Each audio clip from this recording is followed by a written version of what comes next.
"You don't belong in first class."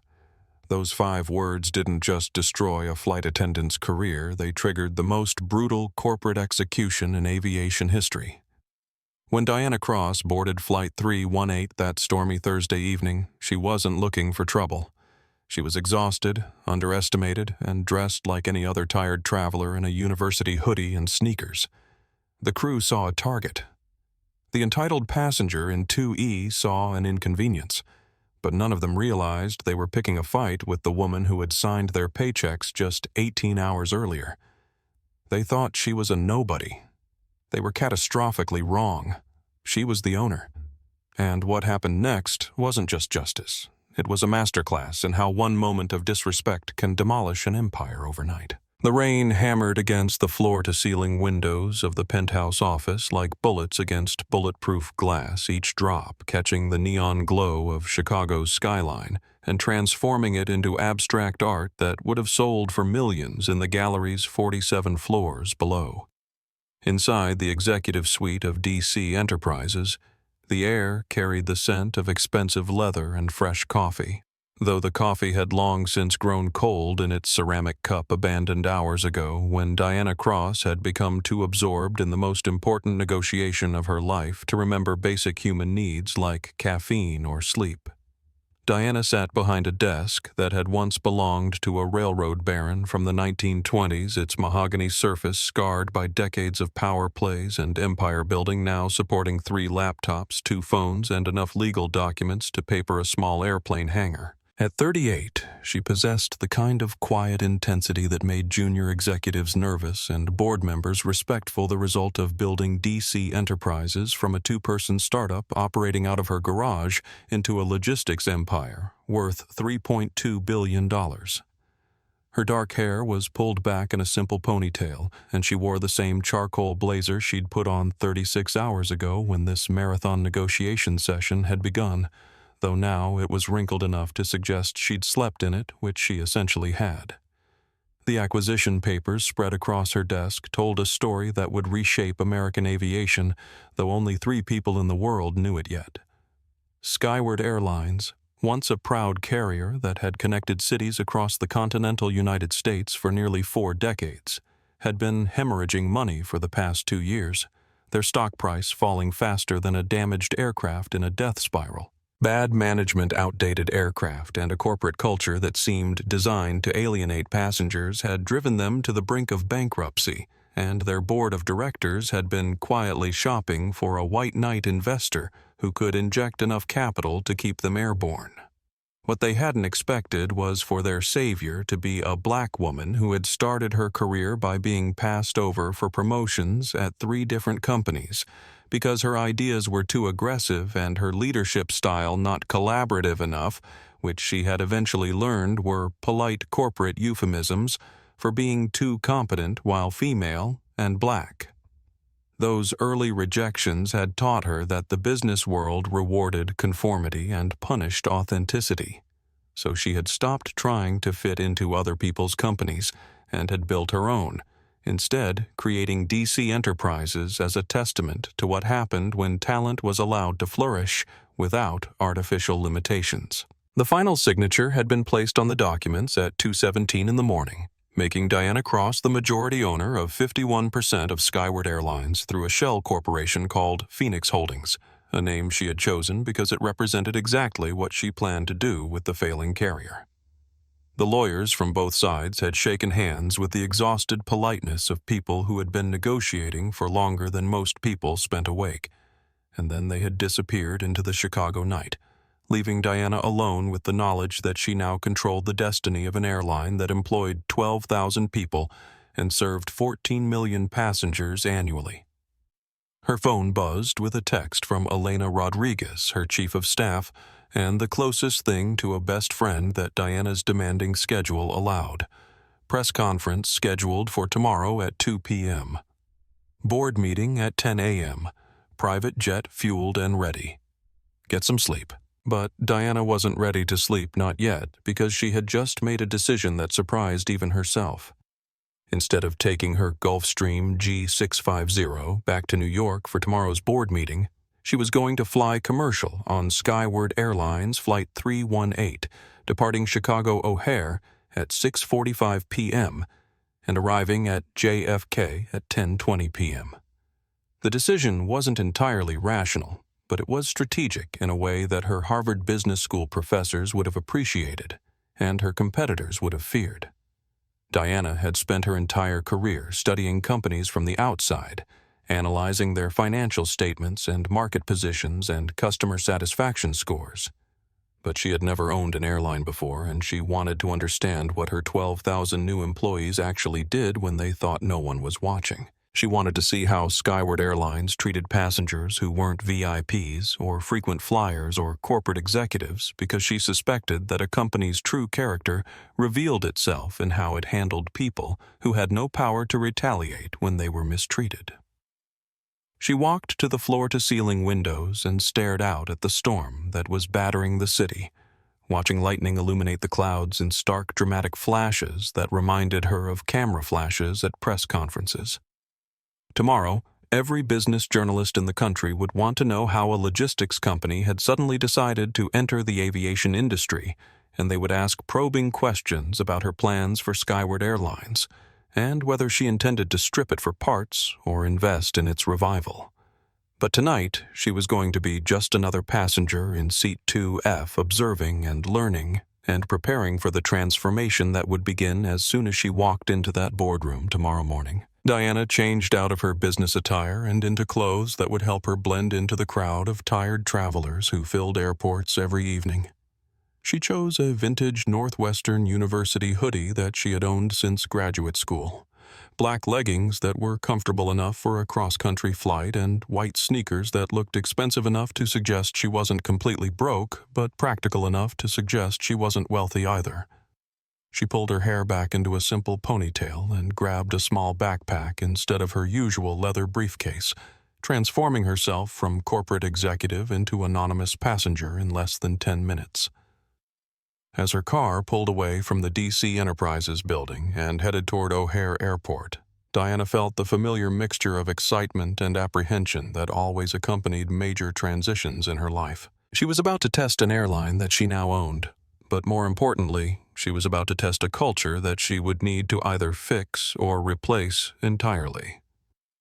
If Skyward Airlines treated her with respect and professionalism, while she was dressed down and flying under her real name, but without any corporate titles or special identification, then she would know that their customer service training was solid and their employees understood that every passenger deserved dignity. But if they treated her poorly, if they made assumptions based on her appearance or her race or her apparent economic status, then she would know exactly how much work lay ahead of her in rebuilding this company from the ground up. Chicago O'Hare International Airport at 5:30 in the evening was a symphony of organized chaos, with thousands of travelers moving through security checkpoints and gate areas like ants, following invisible trails toward their destinations. The Skyward Airlines Premium Lounge occupied a coveted position on Concourse C, its floor-to-ceiling windows offering views of aircraft taxiing across the rain-slicked tarmac, while passengers waited in leather armchairs and helped themselves to complimentary snacks and beverages that were supposed to justify the $200 annual membership fee. Diana approached the lounge entrance carrying her small backpack and wearing the Northwestern hoodie that had survived 2 decades of casual Fridays and weekend travel, looking like any other exhausted professional who had earned enough frequent flyer miles to escape the chaos of the main terminal.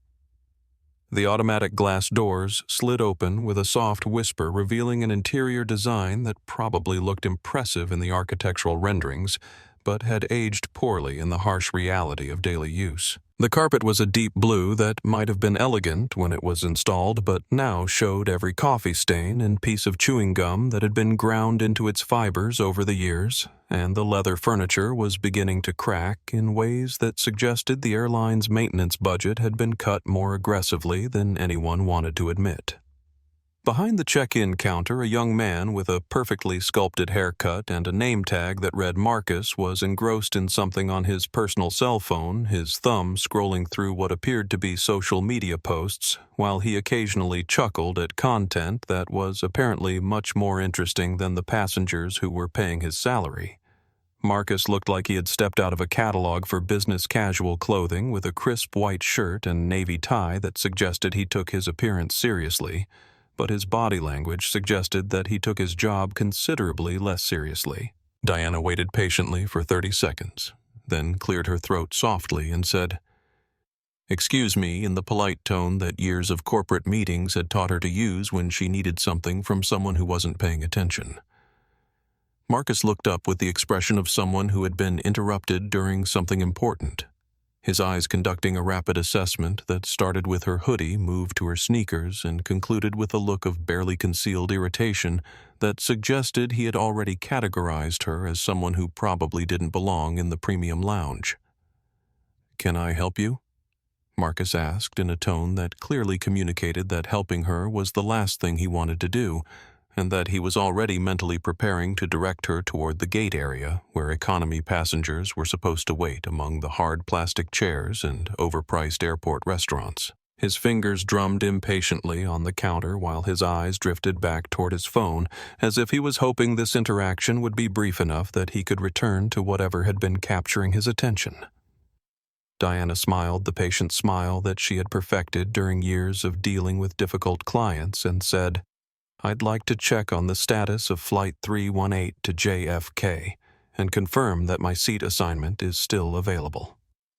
She kept her voice friendly and professional, the same tone she used during conference calls with Fortune 500 executives, though she was curious to see whether Marcus would respond to her courtesy with courtesy of his own, or whether his initial assessment of her appearance would override basic customer service training. Marcus let out a small sigh that suggested checking flight status for passengers was an unreasonable burden, then finally focused his attention on her, with the kind of forced politeness that retail workers used when they were being monitored by management. "The departure board is right over there," he said, pointing toward a wall-mounted screen without bothering to look in the direction he was pointing. "And this lounge is for first class and diamond status members only. The general waiting area is through those doors and to the left past the Starbucks." The dismissal was so casual and automatic that Diana almost admired its efficiency, though she was also making mental notes about the customer service training that would need to be completely overhauled as soon as she took operational control of the airline.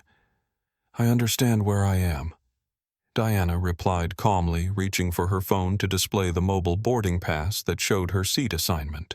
"I'm in first-class seat 2F on Flight 318.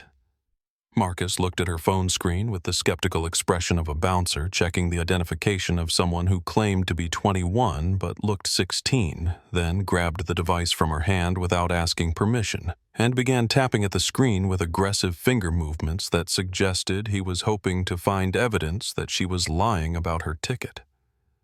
Diana watched him scroll through her boarding pass details with the kind of invasive thoroughness that she would have found amusing if it weren't so revealing about the assumptions that drove his behavior. Vivian Cross. Marcus read from the screen, though her actual name meant nothing to him since the acquisition hadn't been announced yet, and most airline employees wouldn't recognize the CEO of a logistics company anyway. He handed her phone back with the grudging acknowledgement of someone who had been forced to admit that his initial assessment had been wrong, though his expression suggested that he still suspected some kind of mistake or fraud. "Says 2F, but that's probably an upgrade glitch. System's been acting up all week. Don't get used to it." Diana accepted her phone back and resisted the urge to ask Marcus exactly what kind of glitch would result in someone getting a first-class seat that they hadn't paid for, particularly since she had personally paid the $4,000 fare when she purchased the ticket 3 hours earlier. Instead, she simply said, "Thank you for checking," and walked toward the main seating area where she could observe the other passengers and get a sense of the lounge's atmosphere before her flight began boarding. The premium lounge was about half full. populated mostly by business travelers in expensive suits who were conducting phone calls that everyone else was forced to overhear, discussing deals and mergers and quarterly projections with the kind of casual arrogance that came from assuming everyone around them was impressed by their importance. Diana chose a seat near the window where she could watch aircraft operations on the tarmac, while also observing the social dynamics inside the lounge, particularly the way that staff members like Marcus treated different passengers based on nothing more than their appearance and perceived economic status. It was while she was settling into her chair that Diana first noticed Jonathan Reed, though she recognized him immediately from the gossip columns and business blogs that covered Chicago's social scene. Jonathan was 45 years old and possessed the kind of aggressive mediocrity that would have condemned him to middle management in any company that wasn't owned by his family. But fortunately for him, the Reed real estate empire had been built by his grandfather and maintained by his father, leaving Jonathan free to pursue a career of public intoxication and Twitter controversies that kept the family name in the news for all the wrong reasons. Jonathan was currently seated in one of the lounge's premium leather armchairs, speaking loudly into his phone about a zoning dispute that apparently required him to bribe a municipal inspector, though he seemed unconcerned about the dozen other passengers who were being forced to listen to his criminal conspiracy planning. He was wearing a suit that probably cost more than most people earned in a month, and his entire demeanor radiated the kind of inherited confidence that came from never having to face genuine consequences for his actions. When Jonathan finished his phone call, he looked around the lounge with the proprietary satisfaction of someone who considered the space his personal domain, and his gaze lingered on Diana with the kind of invasive assessment that she had learned to recognize and deflect during her corporate career. Their eyes met for a moment, and Jonathan's expression shifted into the condescending smirk that certain men used when they wanted to communicate that they found a woman's presence amusing rather than threatening. "Can I help you with something?" Jonathan asked in a tone that managed to be both patronizing and dismissive, as if Diana's mere presence in the lounge required explanation and justification. "The cleaning crew usually waits until the space is empty before they start working." Diana felt the familiar heat of indignation rising in her chest, the same emotion she had experienced countless times during her career when colleagues had assumed that a black woman in a business setting must be support staff rather than an executive. But years of experience had taught her to channel that energy into strategic thinking rather than immediate reaction. "I'm not cleaning staff," she replied with the kind of calm professionalism that she used during hostile takeover negotiations. "I'm flying first class just like you." Jonathan's laugh was harsh and sharp, the kind of sound that attracted attention from other passengers and made everyone uncomfortable except the person producing it. "You first class," he said, his voice loud enough that several nearby conversations paused while people turned to see what was happening. "That's rich. I guess affirmative action really is ruining everything these days. Enjoy the legroom while it lasts, sweetheart, because people like you never keep seats like that for long." The casual cruelty of the comment was stunning even to Diana, who had heard similar sentiments expressed in more polite language during countless board meetings and business dinners throughout her career.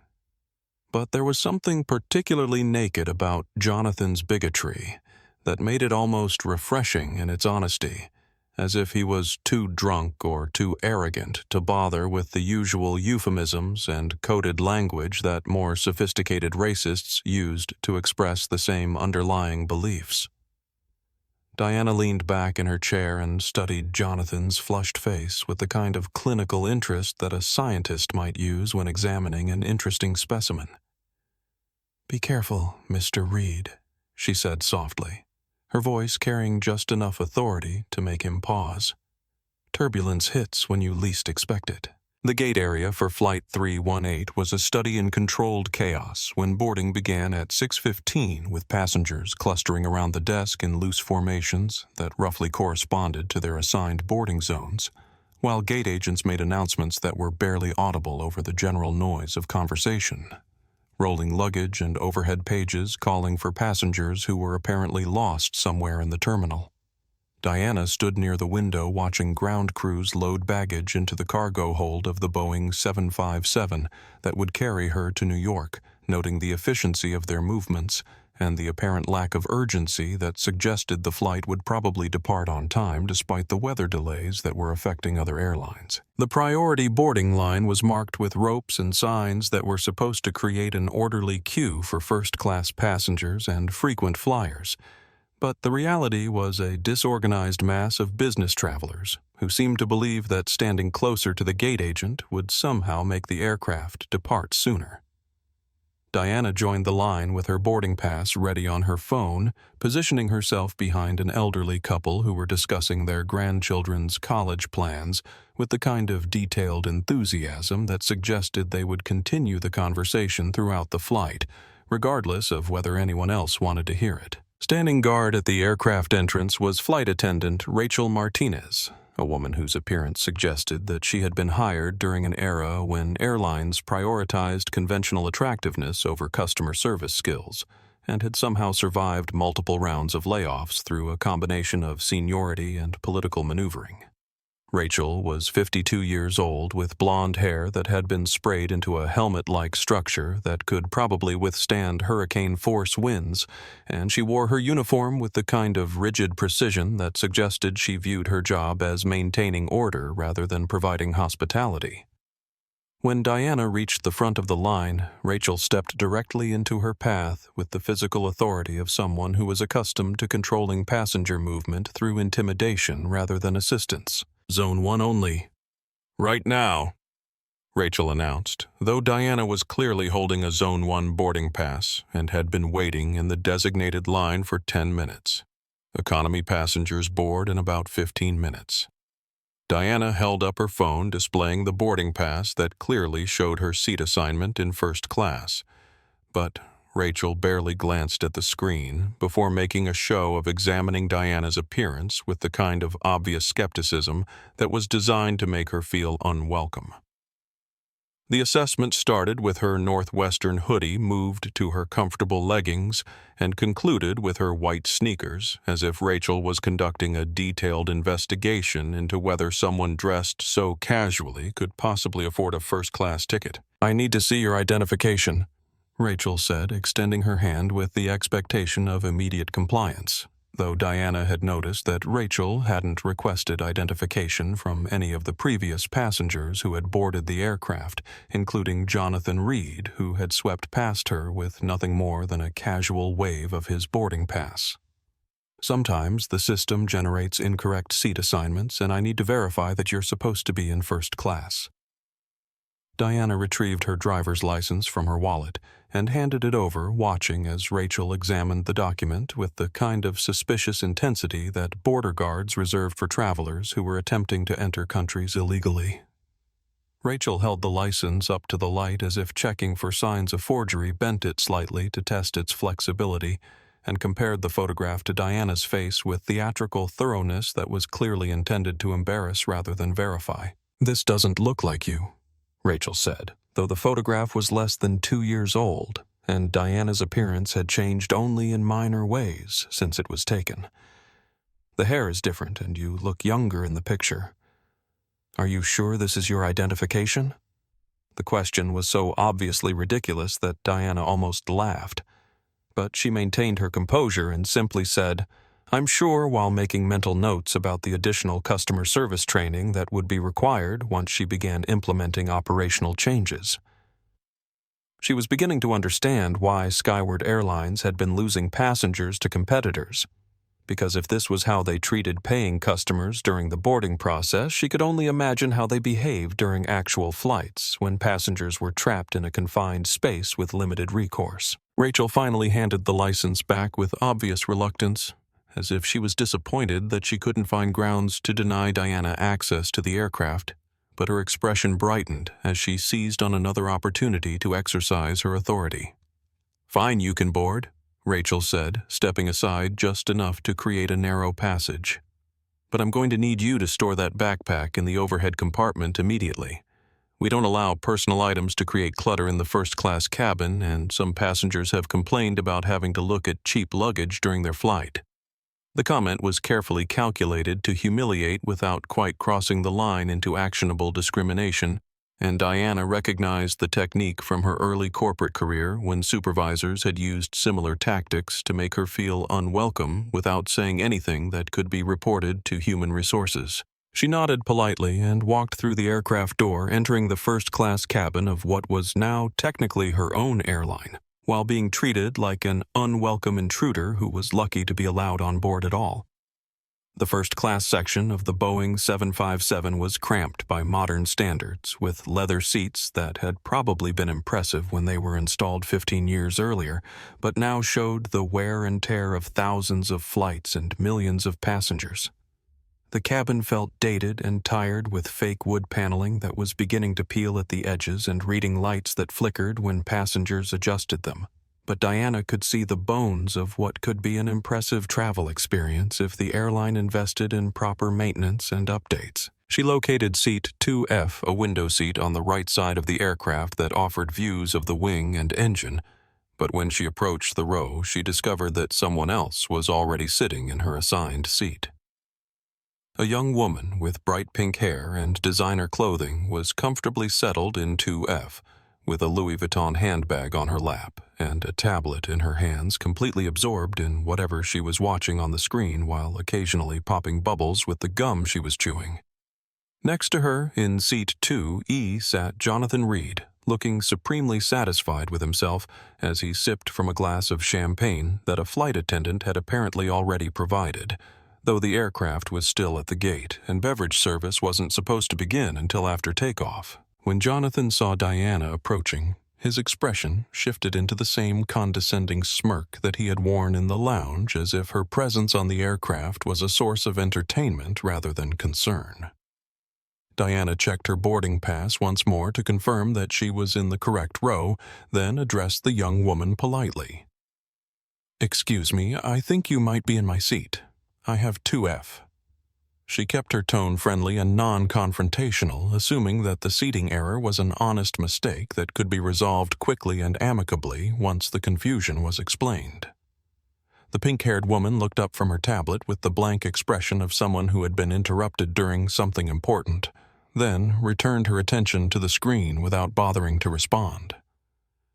Jonathan, however, was delighted to insert himself into the situation with the kind of aggressive helpfulness that men like him used to demonstrate their power over people they considered inferior. "Oh God, it's you again," Jonathan said, his voice carrying across the first-class cabin loud enough that other passengers began turning their heads to see what was happening. "Listen, sweetheart, this is Candy, and she's with me. We wanted to sit together, so she took the window seat. You can have her original seat somewhere back there in economy. Row 20-something, I think. It's a fair trade." Diana looked down at the boarding pass that was partially visible in Candy's designer handbag, noting that it clearly displayed seat 27C in the economy section, which meant that Candy had walked past her assigned middle seat and claimed a first-class window seat that she had no right to occupy. The audacity of the seat theft was almost impressive in its boldness. But what struck Diana more forcefully was Jonathan's casual assumption that she would simply accept the displacement without question or complaint, as if passengers like her should be grateful for whatever accommodations they were offered by their social superiors. "I paid full fare for seat 2F, Diana said calmly, maintaining the professional tone that she had learned to use during difficult negotiations when emotions were running high and rational thinking was required. "I'm not interested in trading a first-class window seat that I purchased for an economy middle seat that someone else abandoned. This is my assigned seat, and I'd like to sit in it." Jonathan's laugh was even louder and more obnoxious than it had been in the lounge, a harsh barking sound that drew attention from passengers throughout the cabin, while flight attendants in the galley began to take notice of the disturbance that was developing in row 2. "Look, honey," Jonathan said, his voice dripping with the kind of condescending patience that adults used when explaining obvious concepts to particularly slow children. "I'm Jonathan Reed. My family practically built this airport. I spend more money on champagne in a single month than you probably make in an entire year. When I want something, I get it. Candy stays where she is. You move to economy. End of discussion. The declaration was delivered with such casual arrogance that it took Diana's breath away, not because she was intimidated by Jonathan's wealth or family connections, but because she was witnessing a masterclass in the kind of entitled behavior that had apparently been allowed to flourish throughout Skyward Airlines, without any meaningful resistance from staff members who were supposed to enforce company policies, regardless of passenger status. She pressed the call button located above her seat, curious to see whether the flight crew would support their own ticketing procedures or whether they would cave to pressure from a passenger who clearly expected special treatment based on nothing more than his last name and his willingness to make a scene. Rachel Martinez appeared almost instantly, as if she had been hovering nearby, waiting for an opportunity to insert herself into the developing conflict, and her entire demeanor changed the moment she recognized Jonathan as someone worthy of her attention and deference. The rigid authoritarianism that she had displayed during the boarding process melted away, replaced by the kind of obsequious charm that service industry workers used when they encountered customers who possessed the power to make their jobs either easier or more difficult. "Is everything all right, Mr. Reed?" Rachel asked, her voice warm and solicitous as she leaned down toward Jonathan's seat, with the kind of attentive body language that suggested she was prepared to address any concern he might have, no matter how trivial or unreasonable. "Can I get you another champagne while we're waiting for departure? The Dom Perignon is particularly nice this evening." Jonathan smiled at Rachel with the satisfied expression of someone who is accustomed to receiving preferential treatment from service providers and had never questioned whether such treatment was appropriate or fair to other customers. "Actually, Rachel," he said, reading her name tag with the casual familiarity of someone who made a point of remembering the names of people who could be useful to him. "This person is harassing me and Candy. She's trying to force Candy out of her seat, and she's been quite rude about it. I think you should handle this situation before it gets out of hand." Rachel turned toward Diana with the expression that was completely different from the warm professionalism she had just displayed toward Jonathan, her features hardening into the kind of hostile skepticism that suggested she had already decided who was at fault in this situation before bothering to investigate the facts. "Ma'am Rachel," said her voice sharp with authority, "I'm going to need you to step away from Mr. Reed immediately. You're creating a disturbance in the cabin, and that's not acceptable on this aircraft." Diana felt a familiar surge of anger rising in her chest, the same emotion she had experienced countless times during her corporate career, when colleagues had automatically assumed that conflicts involving a black woman must be her fault, regardless of the circumstances. But years of experience in hostile business environments had taught her to channel that energy into strategic thinking, rather than emotional reaction. "I'm not creating a disturbance," Diana replied, keeping her voice level and professional. "I'm simply asking to sit in the seat that I paid for. This passenger," she gestured toward Candy, who was still absorbed in her tablet, and apparently oblivious to the conflict surrounding her, "is sitting in seat 2F with an economy ticket for 27C. I have the first-class ticket for this seat."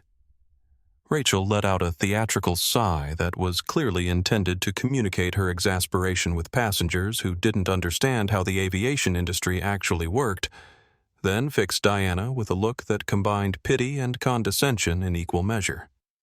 "Ma'am, couples sit together in first class.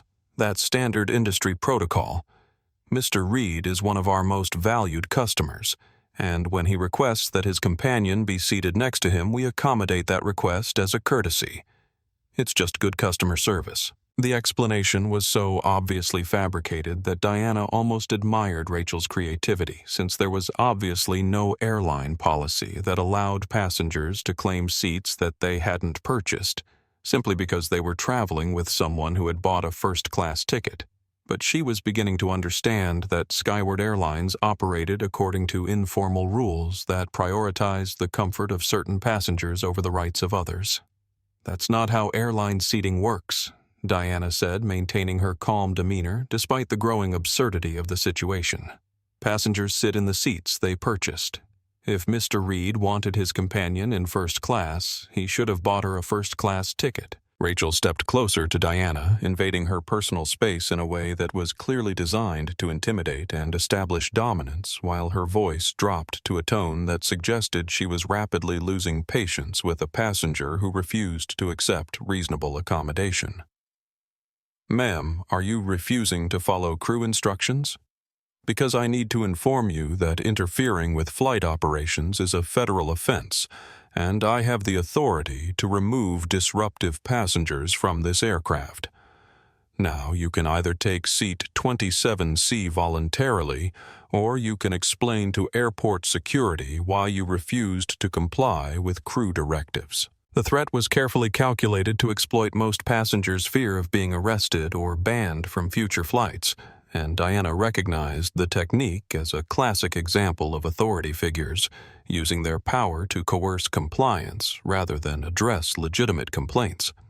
But she also realized that she was facing a decision that would determine not just where she sat during this flight, but how she approached the cultural transformation that would be required to fix Skyward Airlines from the ground up.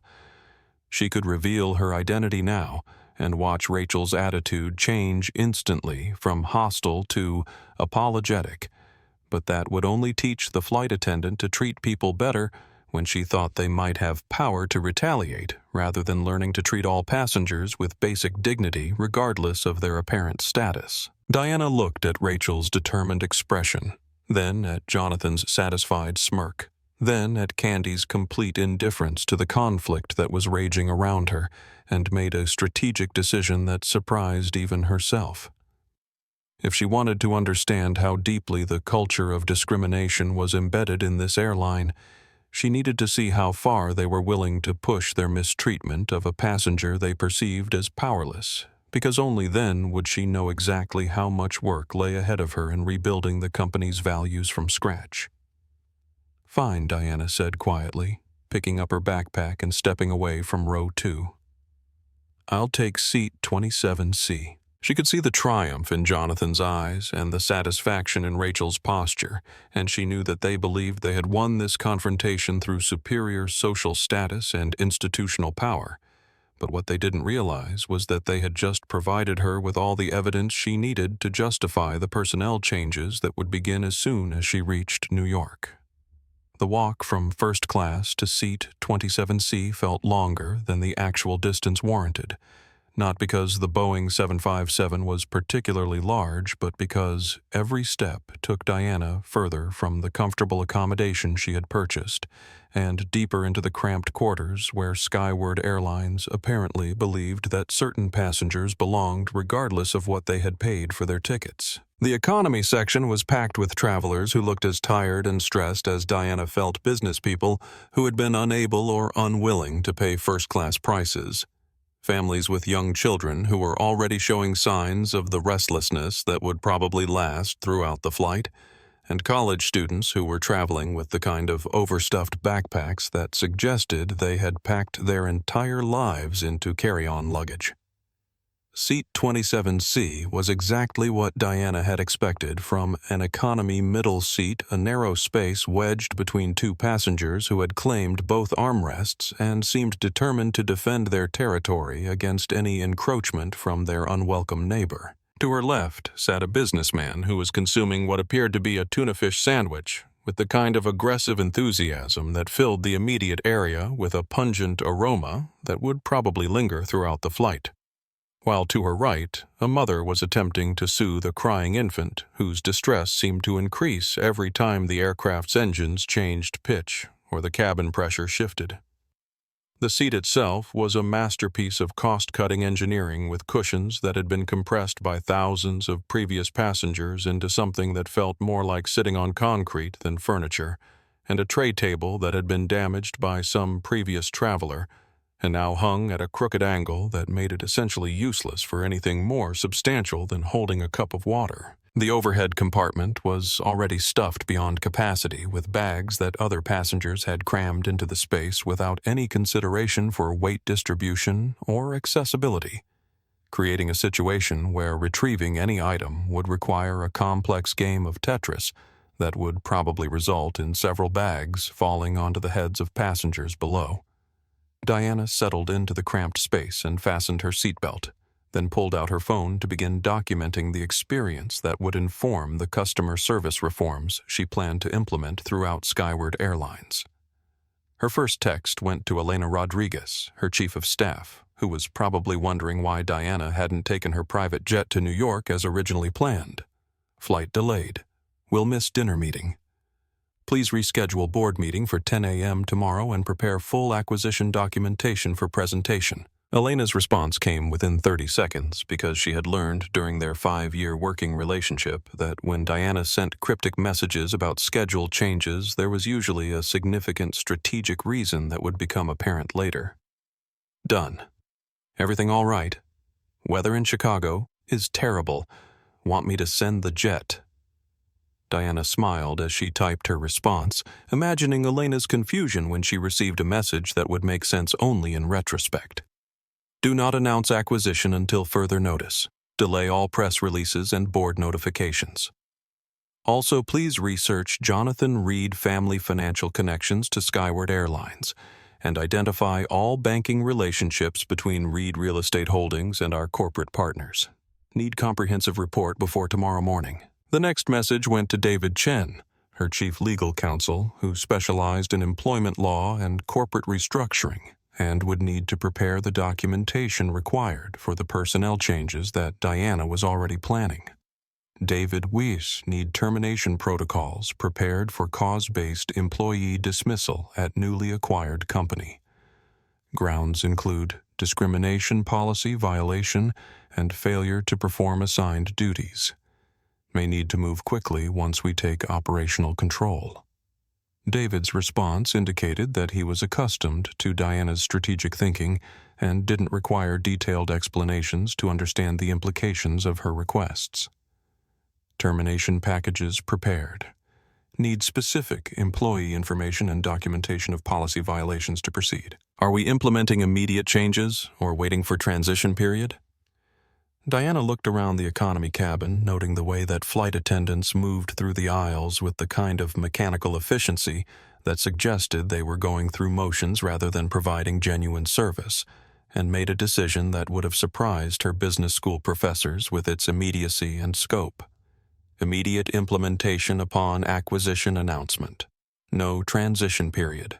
Some cultural changes cannot wait for gradual implementation. The aircraft began to taxi away from the gate, and Diana felt the familiar sensation of movement that indicated they would soon be airborne, and committed to this flight regardless of how uncomfortable the next 3 hours might become. She leaned back in her inadequate seat and closed her eyes. But instead of trying to rest, she used the time to plan the systematic transformation that would begin as soon as she walked into the Skyward Airlines boardroom tomorrow morning. Every aspect of this experience was providing her with evidence that could be used to justify the operational changes she intended to implement, from the discriminatory behavior of ground staff who made assumptions based on passenger appearance to the arbitrary enforcement of seating policies that favored certain travelers over others, to the complete lack of oversight that allowed employees like Rachel Martinez to create hostile environments for paying customers without facing any meaningful consequences for their actions. The Boeing 757 lifted off from Chicago O'Hare into the stormy night sky, and Diana felt the irony of being ejected from first class on an airline that she now owned, but she also felt the satisfaction of knowing that this humiliation was temporary, while the changes she planned to implement would be permanent. Jonathan Reed and Rachel Martinez believed they had won this confrontation, but what they had actually done was provide her with a masterclass in everything that was wrong with Skyward Airlines' corporate culture, and tomorrow morning she would begin the process of fixing those problems with the kind of systematic thoroughness that had made DC Enterprises one of the most successful logistics companies in North America. 2 hours into the flight, as the Boeing 757 cruised through turbulent skies above Pennsylvania, Diana realized that her treatment during the boarding process had been merely the opening act in a performance of institutional discrimination that was apparently woven throughout Skyward Airline's operational culture. The economy cabin had become increasingly uncomfortable as the flight progressed, not just because of the cramped seating and stale air, but because the disparity in service between different passenger classes was so obvious and deliberate that it seemed designed to humiliate rather than simply provide different levels of accommodation. Diana had been pressing her call button for nearly 40 minutes, attempting to request a bottle of water to combat the dehydration that was making her head ache and her throat feel raw. But despite the illuminated signal above her seat and her polite attempts to catch the attention of passing flight attendants, she had been completely ignored by crew members who seemed to have selective vision that prevented them from noticing economy passengers who needed assistance. Meanwhile, she could hear the sounds of continuous beverage service from the first-class cabin where flight attendants were apparently providing multiple rounds of drinks and snacks to passengers who had paid for premium service. Finally, Diana unbuckled her seatbelt and made her way to the galley area in the middle of the aircraft, where she hoped to find a flight attendant who might be willing to provide the basic customer service that should be available to all passengers, regardless of their seat assignment. The galley was located behind a curtain that was supposed to provide privacy for crew members during their break periods. But as Diana approached, she could hear the unmistakable sound of conversation and laughter that suggested the flight attendants were enjoying a social break rather than attending to passenger needs. Rachel Martinez was standing near the coffee maker with Kevin O'Sullivan, a junior flight attendant who appeared to be in his late 20s and possessed the kind of eagerness to please authority figures that suggested he was still relatively new to the industry and hoping to advance his career through careful alignment with senior crew members. They were engaged in animated conversation that seemed to center around passenger complaints and the various techniques they used to avoid providing assistance to travelers they found annoying or demanding. "Can you believe that woman in 27C?" Rachel was saying, her voice carrying the kind of incredulous amusement that people used when discussing something particularly ridiculous or entertaining. Thinking she could just walk into first class and kick out Jonathan Reed's girlfriend. The absolute nerve of some people. "I should have called the air marshals and had her dragged off in handcuffs before we even left the gate." Kevin nodded enthusiastically, clearly pleased to be included in Rachel's commentary and eager to demonstrate his agreement with her assessment of the situation. "Did you see those sneakers she was wearing? They looked like something from a discount store. And that hoodie was probably older than my little sister. I mean, seriously, what kind of person thinks they can afford first-class travel when they're dressed like they're going to the gym?" Diana stood perfectly still behind the galley curtain, fascinated by the conversation that was providing her with detailed insight into the thought processes that drove discriminatory behavior throughout the airline's operational culture. She had suspected that her treatment during boarding was part of a larger pattern rather than an isolated incident. But listening to Rachel and Kevin dissect her appearance and economic status with such casual cruelty confirmed that the problem was much deeper and more pervasive than she had initially realized. "The best part," Rachel continued, her voice dropping to a conspiratorial whisper that somehow managed to be even more offensive than her normal speaking tone was when she tried to claim that she had rights as a paying passenger. "Like, honey, you're in economy class. You have the right to sit down and shut up until we land. That's it. These people watch too many movies and think they can demand the same treatment as real customers." Diana stepped into the galley area, her movement causing both flight attendants to freeze in the kind of sudden silence that suggested they realized they had been overheard discussing a passenger in language that was completely inappropriate for customer service professionals. Rachel's face flushed red while Kevin took a step backward as if he was hoping to distance himself from the conversation that had just been interrupted. "Excuse me," Diana said politely, maintaining the same calm professionalism that she had used during the boarding process, despite the anger that was building in her chest like pressure in a steam engine. "I've been trying to get someone's attention for about 40 minutes. Could I please have a bottle of water?" Rachel's embarrassment at being caught talking about a passenger quickly transformed into defensive aggression, as if Diana's request for basic service was somehow an unreasonable demand that justified the hostile treatment she had been receiving throughout the flight. "We're in the middle of a crew break," Rachel snapped, gesturing toward the coffee pot and snack packages that were scattered around the galley.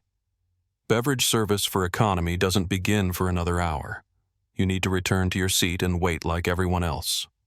Diana looked at the galley setup, noting the cases of bottled water that were clearly visible on the counter and the beverage carts that were loaded with supplies for passenger service, then maintained her polite tone despite Rachel's obvious hostility. "I'm not asking for a full beverage service. I'm dehydrated, and I just need a bottle of water. It would take 30 seconds. Rachel grabbed a plastic cup that had clearly been used by another passenger and began filling it with tap water from the galley sink, her movements sharp and aggressive, as if the simple task was requiring enormous effort and patience that Diana didn't deserve. "Here," Rachel said, slamming the cup down on a napkin with enough force that some of the water sloshed over the rim. "Now, go back to your seat before I write you up for disobeying crew instructions and wandering around the cabin during flight." Diana looked at the cup of tap water, noting that it was the same type of used cup that would normally be thrown away after passenger service, and realized that Rachel's behavior was designed not just to deny her proper service, but to actively humiliate her in a way that would reinforce the hierarchy that placed certain passengers above others, based on nothing more than their perceived social status. "Thank you, Rachel," Diana said calmly, picking up the cup without drinking from it. "This conversation has been very illuminating." Rachel misinterpreted Diana's calm acceptance as submission rather than strategic documentation, and her expression shifted into the satisfied smile of someone who believed she had successfully established dominance over a challenging passenger. "Yeah, well, maybe next time you'll think twice before causing problems for crew members who are just trying to do their jobs. We don't have time to deal with difficult passengers who think they're more important than they actually are." Diana returned to seat 27C, carrying the cup of tap water that she had no intention of drinking, but her mind was focused on the conversation she had overheard and the treatment she had received, rather than the physical discomfort of her cramped accommodation. Rachel Martinez had just provided her with a perfect example of everything that was wrong with Skyward Airline's approach to customer service, from the casual discrimination against passengers who didn't fit certain economic profiles to the deliberate humiliation tactics used to enforce social hierarchy to the complete lack of professionalism that allowed crew members to gossip about passengers in language that would be considered hostile and inappropriate in any well-managed service industry. As the Boeing 757 continued its flight toward New York through increasingly turbulent skies, Diana sat in her uncomfortable middle seat and composed a mental list of the systematic changes that would need to be implemented throughout Skyward Airlines' operational culture, starting with comprehensive retraining programs for all customer-facing employees and extending through every aspect of the passenger experience from booking to baggage claim. She had originally planned to take a gradual approach to cultural transformation, but the events of this flight had convinced her that some problems were too serious and too deeply embedded to be addressed through incremental reform. Tomorrow morning, when she walked into the Skyward Airlines boardroom as the new majority owner, Diana Cross, would begin the most comprehensive restructuring in the company's history, and the employees who had chosen to treat her with contempt and discrimination would discover that their assumptions about power and status had been catastrophically wrong. The descent into John F. Kennedy International Airport was as turbulent as the storm clouds that had chased Flight 318 across the northeastern United States, with the Boeing 757 bucking and shuddering through air currents that made even experienced travelers grip their armrests and wonder whether commercial aviation was really as safe as the statistics claimed. Diana sat in seat 27C enduring the rough ride while her mind focused on the systematic humiliation she had experienced over the past 3 hours, from the casual discrimination at the gate to the deliberate degradation in the galley, creating a comprehensive mental record that would inform the operational changes she planned to implement starting tomorrow morning. When the aircraft finally touched down on the rain-slicked runway with a jarring impact that suggested the pilot was as eager to end this flight as the passengers were, Diana remained seated while the economy cabin erupted in the familiar symphony of clicking seatbelts and opening overhead compartments that accompanied every commercial landing. She had learned during her corporate career that patience was often more valuable than urgency, and she wanted to observe the final act in this performance of institutional discrimination before revealing the truth that would transform everything. The first-class passengers were given priority during the deplaning process, just as they had been given priority during every other aspect of the flight experience with Rachel Martinez and Kevin O'Sullivan, smiling and thanking each departing customer as if their cheerful professionalism could somehow compensate for the hostile treatment they had displayed toward economy passengers throughout the flight. Diana watched through the gap in the curtain as Jonathan Reed and Candy collected their belongings and prepared to exit the aircraft, both of them looking satisfied and refreshed after enjoying the premium service they believed they deserved. 20 minutes passed before the economy passengers were finally allowed to begin their slow migration toward the aircraft exit, shuffling through the narrow aisle with their carry-on bags and their accumulated frustration from 3 hours of substandard treatment. Diana was among the last passengers to reach the front of the aircraft, where Rachel stood beside the cockpit door dispensing fake smiles and hollow pleasantries to departing travelers, while clearly counting the minutes until her shift would end. When Rachel saw Diana approaching, her expression immediately hardened into the same hostile skepticism that had characterized their interactions throughout the flight, as if the sight of the passenger she had humiliated was an unwelcome reminder of unfinished business that needed to be resolved. "About time," Rachel muttered under her breath, though loud enough for Diana to hear. "The cleaning crew has been waiting to start their work." Diana stopped directly in front of Rachel, close enough that their conversation would be private, but not so close as to be physically threatening, and spoke in the same calm, professional tone that she had maintained throughout this ordeal despite every provocation. "What is your full name, Rachel, and your employee identification number? I'll need both pieces of information for the formal complaint I'll be filing with your airline's customer service department." Rachel's laugh was sharp and incredulous, the sound of someone who couldn't believe that a passenger would be naive enough to think that complaints from economy class carried any weight with airline management. She glanced toward Kevin, who was standing nearby, pretending to organize supplies while obviously listening to every word of the conversation, and her expression shifted into the condescending smirk that service industry workers sometimes used when dealing with customers who didn't understand how the system actually worked. "Oh, honey," Rachel said, her voice dripping with fake sympathy. "You really think anyone is going to care about a complaint from seat 27C? We get complaints from people like you every single day, and they all go straight into the same place, the trash. You were disruptive from the moment you stepped onto this aircraft. You refused to follow crew instructions. You harassed our premium passengers. If you file a complaint, I'll file a counter-report stating that you were threatening and uncooperative throughout the flight." Rachel stepped closer to Diana, invading her personal space in the same intimidating way that she had used during their earlier confrontations, while her voice dropped to a whisper that was meant to sound threatening rather than confidential. "Guess who management is going to believe, the 20-year veteran flight attendant with a spotless record, or the troublemaker in the thrift store hoodie who tried to steal a first-class seat? You're out of your league here, sweetie.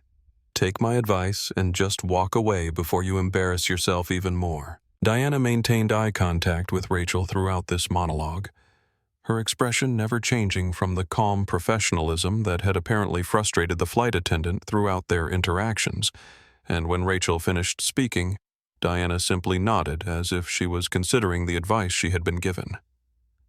"You're absolutely right, Rachel," Diana said softly.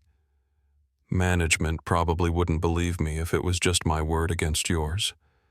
but they might be interested in the flight data recorder that captured our conversation in the galley." Rachel's confident expression faltered slightly as she tried to process what Diana had just said, but her response suggested that she still believed she held the superior position in this confrontation despite the unexpected mention of recorded evidence. "What are you talking about?" Rachel demanded, though her voice carried a note of uncertainty that hadn't been present moments earlier. Diana smiled for the first time during their entire interaction, a subtle expression that somehow managed to be more unsettling than any angry outburst would have been. "Every conversation in the aircraft galley is recorded for safety and security purposes," she said, which wasn't entirely accurate but was close enough to the truth to achieve the desired effect.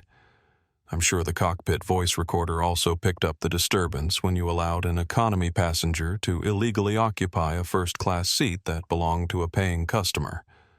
For just a moment, Diana could see genuine fear flicker behind Rachel's heavy mascara and professional composure, as if the flight attendant was beginning to realize that this confrontation might have consequences that extended beyond the immediate satisfaction of putting a difficult passenger in her place. But Rachel's arrogance quickly reasserted itself, probably because 20 years of getting away with similar behavior had convinced her that she was untouchable regardless of what evidence might exist. "Get off my aircraft," Rachel hissed, pointing toward the jet bridge with theatrical authority, "before I call airport security and have you removed from the terminal in restraints. You have no idea who you're dealing with." Diana picked up her backpack and walked toward the aircraft exit, but she paused at the threshold and looked back at Rachel one final time. "Actually," Diana said quietly, "I think you're the one who has no idea who you're dealing with. But you're about to find out." She stepped onto the jet bridge and walked up the ramp toward the terminal, leaving Rachel and Kevin standing in the aircraft doorway with expressions of confusion and growing unease, as if they were beginning to sense that something was different about this passenger confrontation, even though they couldn't quite identify what had changed. Diana didn't head toward the baggage claim area like most deplaning passengers. Instead, she turned left toward a restricted security door that was normally used only by airline executives and federal officials who needed access to secure areas of the terminal. Diana tapped her phone against a scanner beside the door, which beeped green and clicked open, revealing a stairway that led down to the tarmac level, where a black Cadillac Escalade with tinted windows was waiting beside the aircraft. A driver in a perfectly tailored suit was standing beside the open rear door, and when he saw Diana approaching, he bowed his head respectfully. "Mrs. Cross," the driver said, "welcome to New York. Mr. Chen is waiting for you at headquarters, and the board of directors has been assembled for the emergency meeting. Should I inform them that you're ready to proceed with the acquisition announcement?" Diana settled into the leather seats of the Escalade and looked back at the Boeing 757, where Rachel Martinez was probably still wondering what had just happened and why a passenger from economy class had access to restricted areas of the airport. "Tell David to have security personnel meet me in the lobby," Diana instructed the driver as the Escalade pulled away from the aircraft toward the towering glass headquarters building of Skyward Airlines that dominated the horizon beyond the terminal. "I have a feeling I'm going to need them to get past the reception desk." The Skyward Airlines corporate headquarters occupied 47 floors of gleaming glass and steel that rose above John F.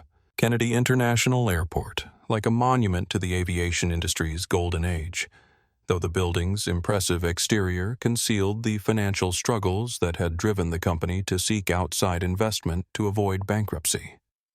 Diana's Escalade pulled up to the executive entrance at 11:30 in the evening, and through the floor-to-ceiling windows of the lobby she could see that the lights were still on in the top-floor boardroom where 11 directors were waiting to meet the mysterious buyer who had agreed to invest enough capital to save their failing airline.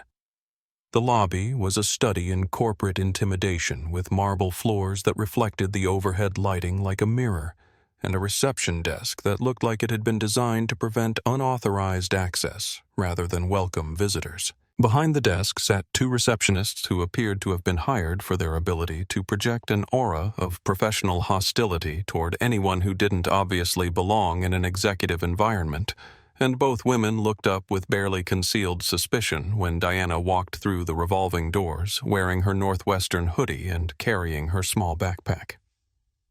"Excuse me, miss," said the receptionist, whose nameplate read Ashley, her voice carrying the kind of authority that suggested she was accustomed to intercepting delivery personnel and service workers who had mistakenly entered through the wrong entrance. "Where do you think you're going? The public access area is on the ground level, and visiting hours ended at 6 o'clock. Diana approached the reception desk with the same calm confidence that she had maintained throughout her ordeal on Flight 318. Though now she was beginning to enjoy the opportunity to observe how deeply the culture of assumptions and discrimination extended throughout the entire Skyward Airlines organization. "I'm here for the board meeting," Diana said, simply making no effort to explain her appearance or justify her presence in the executive lobby. Ashley looked Diana up and down with the kind of obvious assessment that retail security guards used when evaluating potential shoplifters, taking in the casual clothing and the lack of expensive accessories that would normally identify someone as belonging to the upper levels of the corporate hierarchy.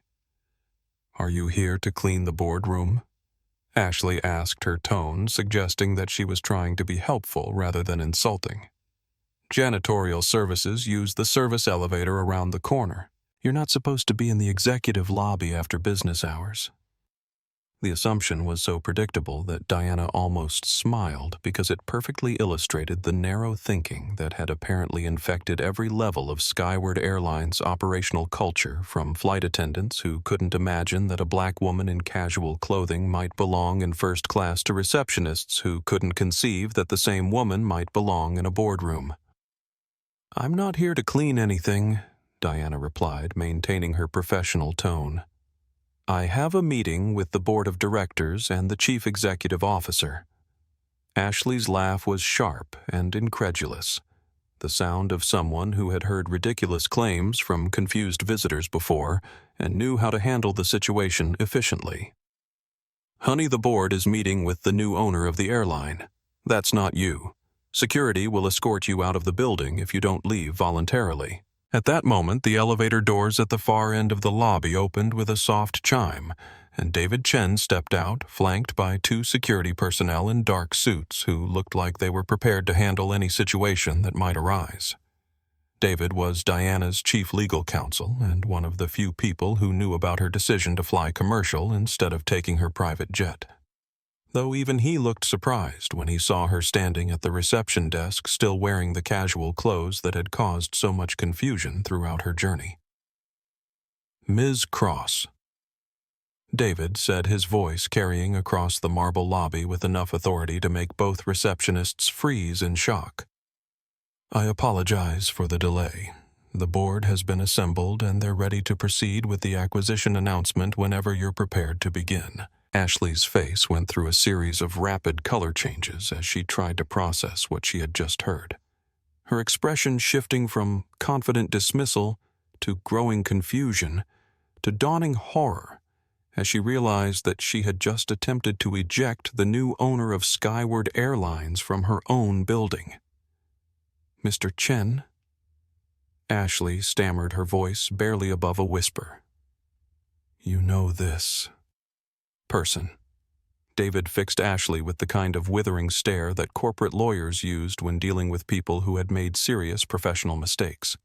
"This person, Ashley, is Diana Cross, the chief executive officer of DC Enterprises, and as of this morning, the majority owner of Skyward Airlines.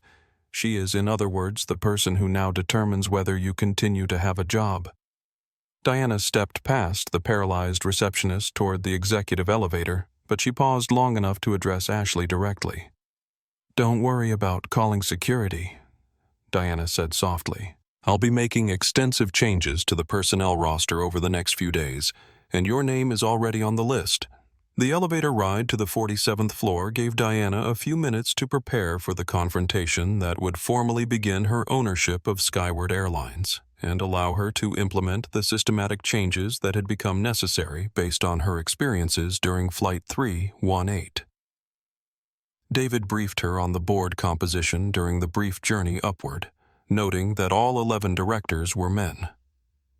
10 of them were white, and most of them had been selected based on their connections to the airline industry rather than their ability to address the cultural problems that were driving customers toward competitors. The boardroom doors opened to reveal a space that was designed to intimidate and impress, with a conference table made from polished aluminum that had supposedly been salvaged from decommissioned aircraft, and surrounded by leather chairs that probably cost more than most Skyward Airlines employees earned in a month.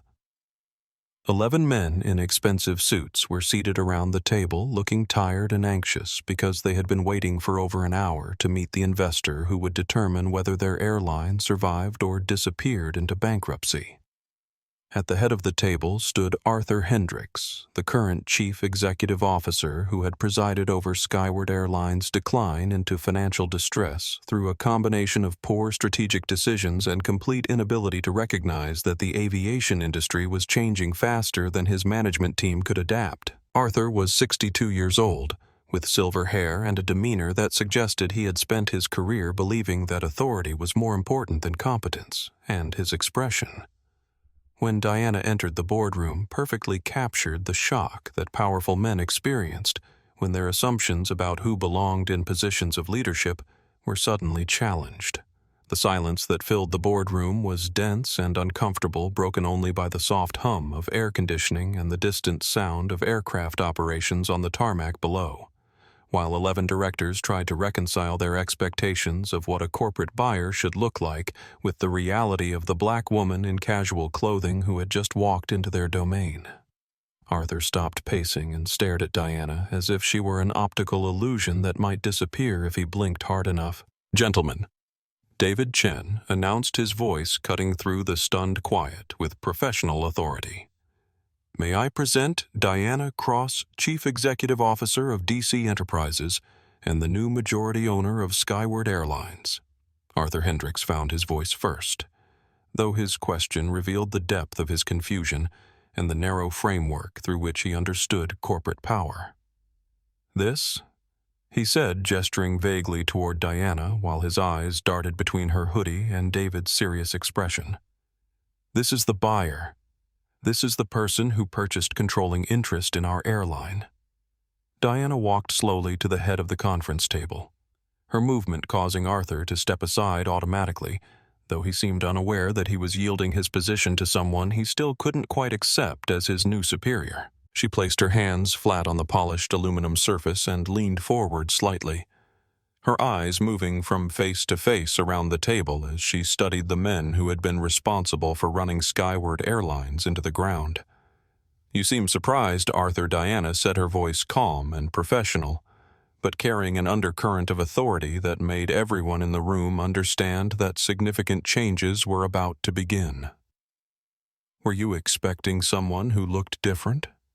Arthur Hendricks opened his mouth to respond, then closed it again, as he realized that any answer to Diana's question would only make his situation worse, while the other board members shifted uncomfortably in their leather chairs, as they began to understand that their new owner was not the elderly white businessman they had been expecting. The conference room's atmosphere grew heavier with each passing second of silence, until Diana finally took pity on them and sat down at the head of the table with the kind of casual authority that left no doubt about who was in control of this meeting. "Before we discuss the future of this airline," Diana began pulling out her phone and tapping the screen to activate the room's presentation system. "We need to address its present, specifically the customer experience that your employees provide to paying passengers."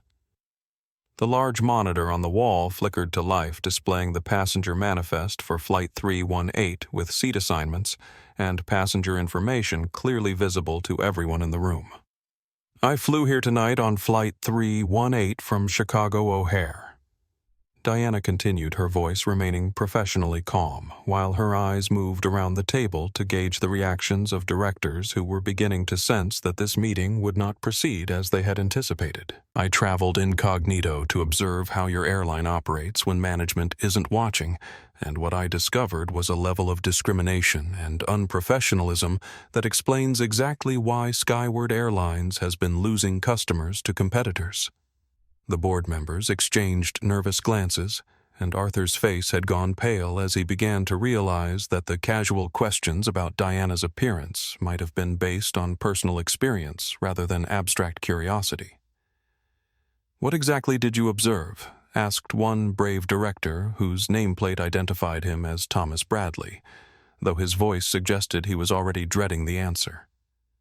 Diana's expression hardened as she began to recount the systematic humiliation she had endured from the moment she entered the Skyward Airlines lounge until she had finally escaped from Rachel Martinez's hostile treatment at the aircraft door. "I was profiled by your ground staff based on my appearance and told that I probably didn't belong in the premium lounge despite holding a valid first-class ticket. I was forced out of my paid seat by a passenger named Jonathan Reed because your flight crew was too intimidated by his family name to enforce your own ticketing policies. And I was verbally assaulted and threatened with arrest by your lead flight attendant when I requested basic customer service." The silence that followed Diana's account was even more uncomfortable than the original shock of her appearance, because the board members were beginning to understand that their new owner had personal experience with the cultural problems that had been driving Skyward Airlines toward bankruptcy, and that the personnel changes she was about to announce would be based on documented evidence rather than theoretical concerns. Jonathan Reed Arthur repeated, his voice barely above a whisper. "His family are major investors in our airline. They've been loyal customers for decades." David Chen looked up from his tablet with the satisfied expression of someone who had been preparing for this moment throughout the flight from Chicago. "Not anymore," David said smoothly. "As of 15 minutes ago, we invoked the morality clause in our investor agreement regarding Mr. Reed's conduct toward other passengers.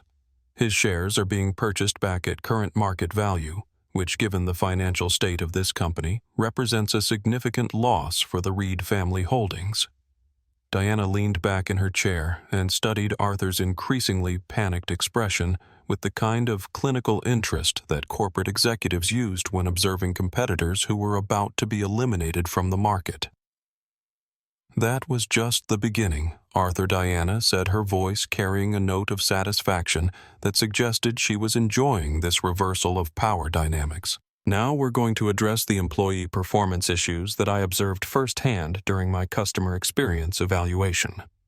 She gestured toward the presentation screen, which now displayed Rachel Martinez's personnel file with her employment history, performance evaluations, and customer complaint record clearly visible to everyone in the boardroom. Flight attendant Rachel Martinez, 22 years of service, multiple complaints for unprofessional behavior toward passengers, all dismissed by middle management without investigation or corrective action. Arthur squirmed in his chair and attempted to defend an employee whose behavior he couldn't possibly justify based on what Diana had just described. She's experienced. She knows how to handle difficult passengers. We don't want to undermine crew authority by questioning their judgment." Diana's laugh was sharp and cold, the sound of someone who had listened to similar excuses throughout her corporate career and had long since lost patience with managers who prioritized employee comfort over customer service. "She handles passengers like a prison warden managing inmates."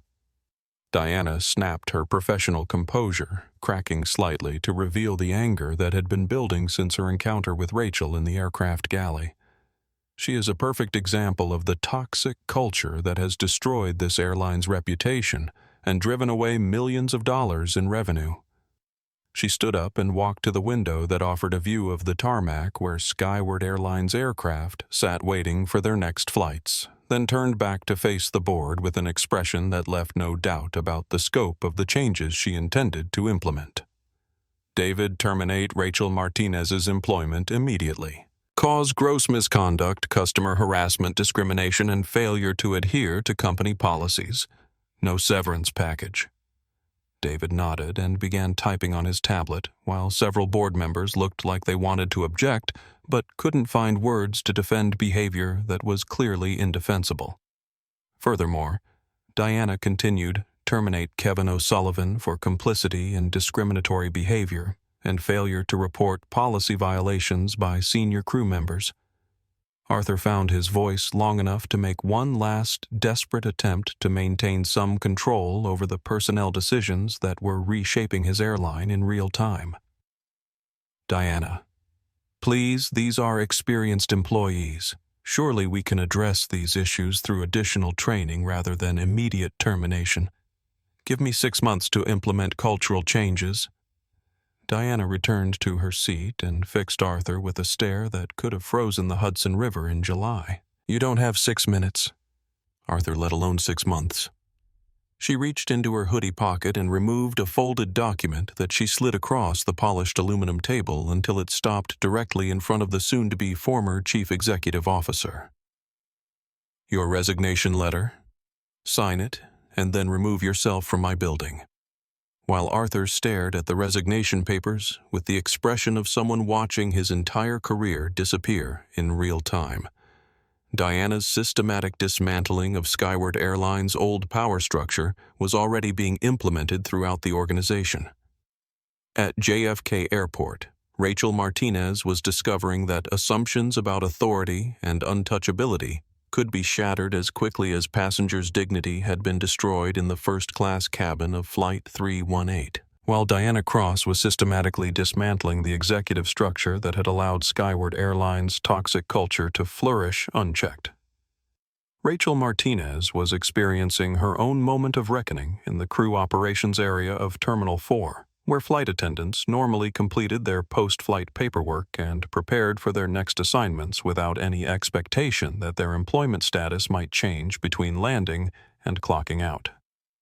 Rachel had been looking forward to filing her complaint about the disruptive passenger in seat 27C, crafting a narrative that would ensure Diana Cross was banned from future Skyward flights, while reinforcing her own reputation as a flight attendant who maintained order in challenging situations. Kevin O'Sullivan stood nearby, organizing catering supplies with the nervous energy of someone who had begun to sense that their conversation in the aircraft galley might have consequences beyond the immediate satisfaction of mocking a passenger they considered beneath their notice.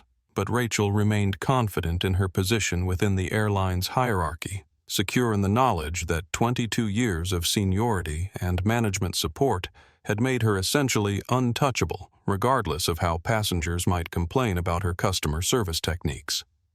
That confidence evaporated when Marcus Williams, a human resources director, whom Rachel recognized but had never spoken with, directly approached their workstation, accompanied by 2 airport security officers and carrying a tablet that suggested official business rather than routine check-in procedures. Marcus was a tall, serious man whose expression conveyed the kind of professional gravity that usually accompanied termination meetings, though Rachel initially assumed that his presence was related to passenger complaints against other crew members rather than any issues with her own performance. Rachel Martinez. Marcus asked, though his tone suggested that he already knew her identity and was simply following procedural requirements rather than seeking confirmation. I need you to surrender your company identification badge, your airport security clearance, and any Skyward Airlines property in your possession.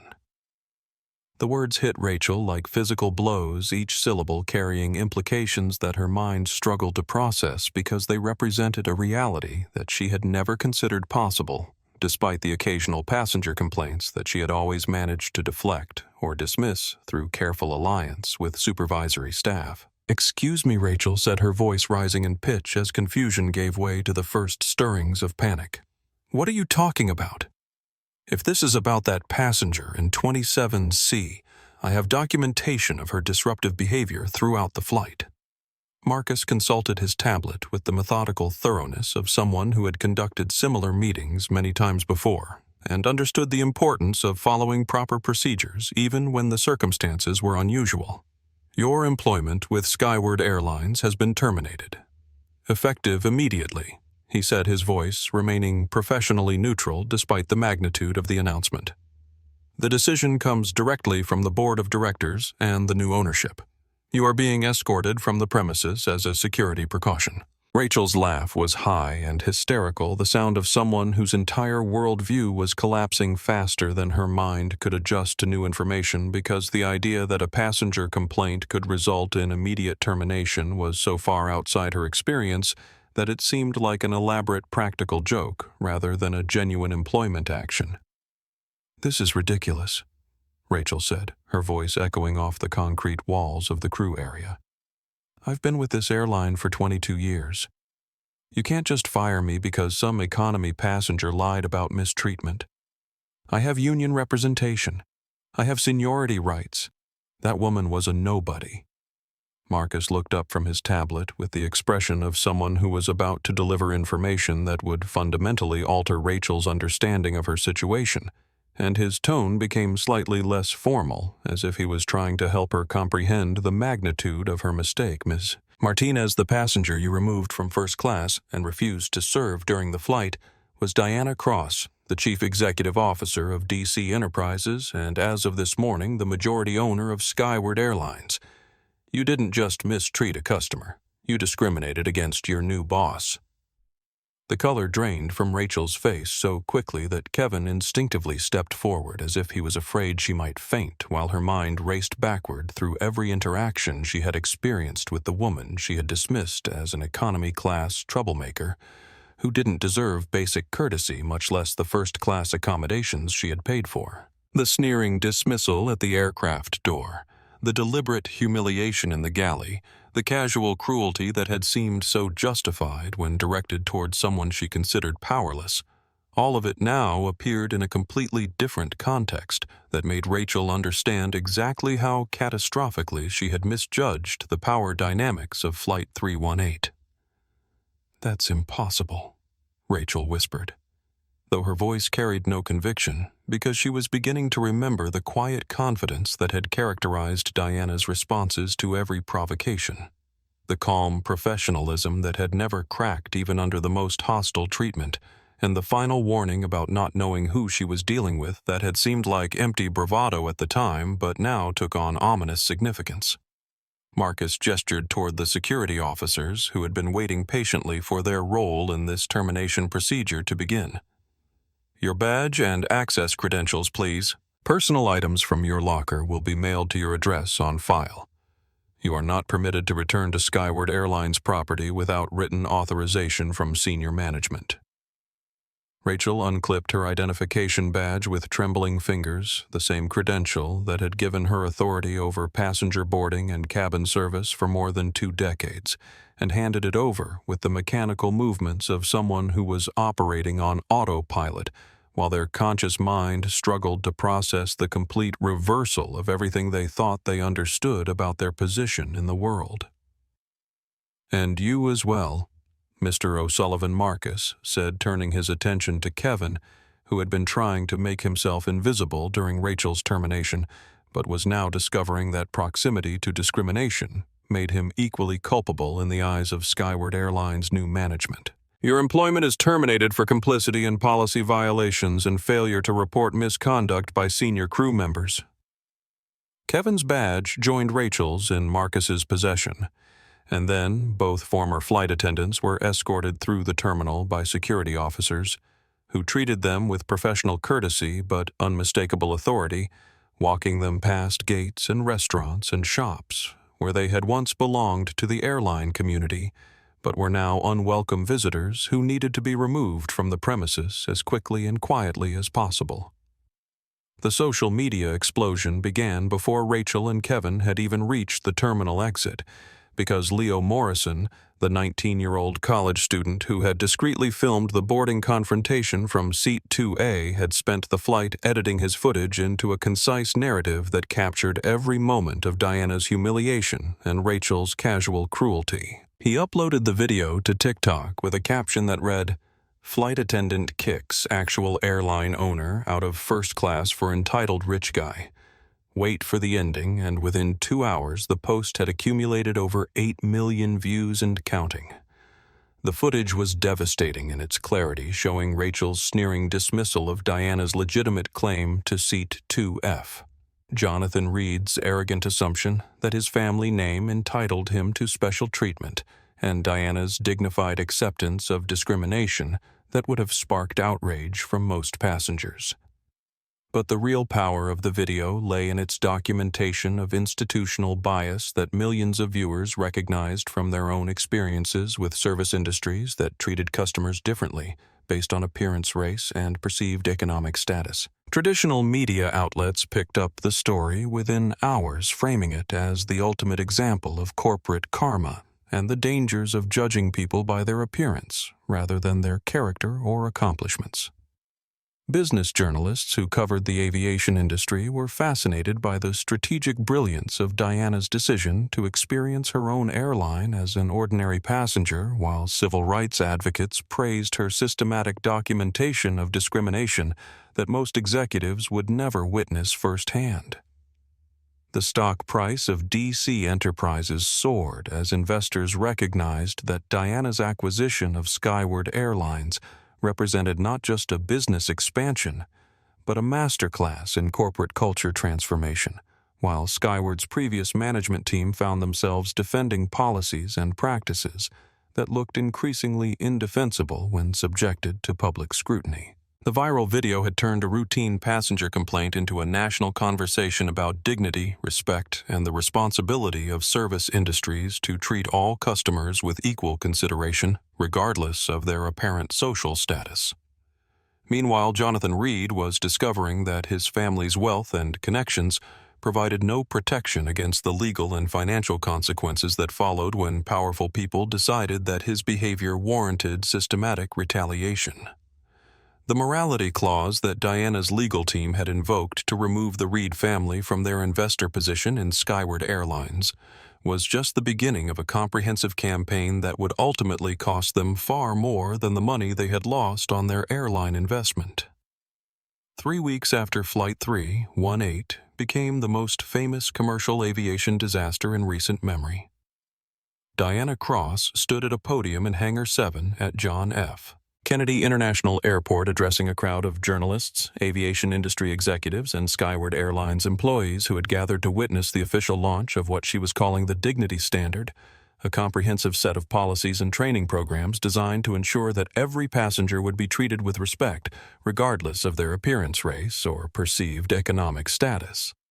Behind Diana, a Boeing 787 Dreamliner gleamed under the hangar lights with fresh paint that displayed the new Cross Skyward Airlines livery.